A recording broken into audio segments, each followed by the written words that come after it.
Hello, everyone. My name is Jennifer McLean, and today I will be discussing my leadership philosophy and purpose.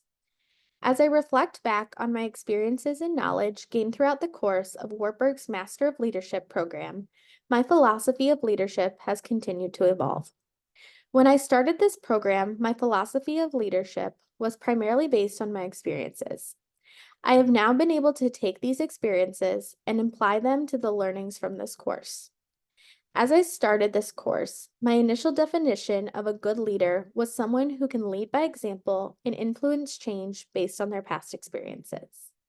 As Schultz in 2003, page 9 says, it requires a lot less effort to tell someone what to do than to inspire him or her to do it.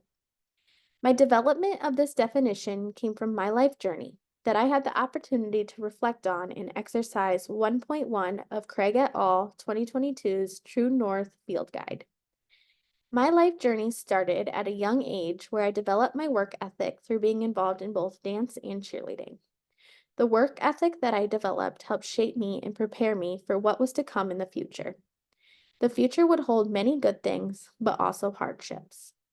Craig et al. In 2022 identifies our hardships as our crucibles. The crucibles are what make a person more whole and shapes who they are. From the reflection in exercise 1.1, I was able to identify several different crucibles in my life. One of the biggest ones was my experience in organic chemistry. Unfortunately, in my second year of college, I really struggled with this course and decided to take action too late. I ended up having to retake the course, but learned that it is okay to be vulnerable and ask for help. The other crucible that I identified was my struggle with my past orthoptic student. This was what shaped my definition of leadership the most and really impacted my why in action research. This struggle stemmed from a lack of respect and dealing with someone that was really good at manipulation. I learned that you have to be careful who you trust, and one person's opinion of you does not define you. As I reflect back on the theories that we have learned about in LDR 520, the one that resonated with me the most was the idea of servant leadership. Servant leadership is defined by Greenleaf 1970-1977, as cited in Dugan 2017, as a form of leadership in which formal leaders act as servants first and leaders second. This shows that leaders have a calling to give back and to others rather than being self-serving. When I look back at my leadership intrinsic motivations from exercise 6.2 of the True North Field Book, my top three focused on helping others, being with the people I care about, and finding meaning in my efforts.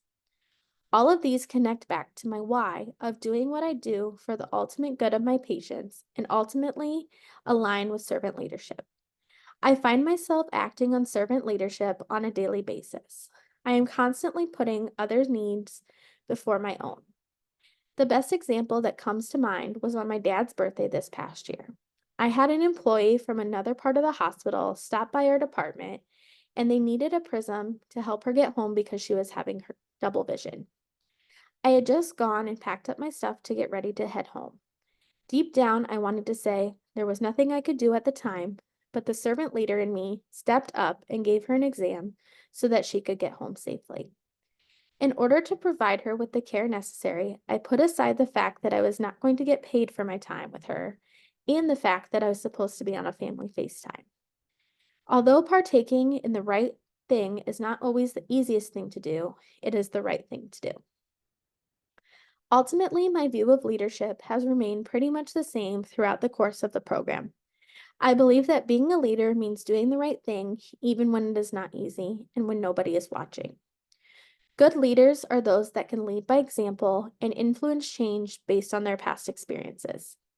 But I also believe there is more, such as not being afraid to be vulnerable and ask questions when necessary.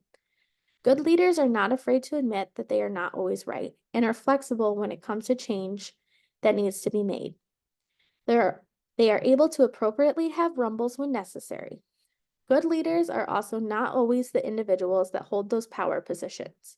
Oftentimes, it is quite the opposite. A good leader stands up for what they believe in no matter what. As I continue on my leadership journey, I hope to use my definition of leadership to help me to continue to be the best person I can be. That is why I chose the action research project that I did. I want to combine my ultimate why of doing what I do for the ultimate good of my patients with the desire to put others' needs before my own. I hope that by implementing the mentor sessions and expanding knowledge on what each individual does, there will be a better atmosphere in the clinic, which will lead to better patient care. I also hope that as an individuals open their eyes to what others really contribute, they will become better leaders themselves. This will be seen in individuals standing up for what they think is right, despite the vulnerability that may be faced with in the process. By individuals standing up for what they believe in and what they think is right, this will empower more effective communication in the workplace, which ultimately will lead to better patient care, which, after all, is the ultimate goal.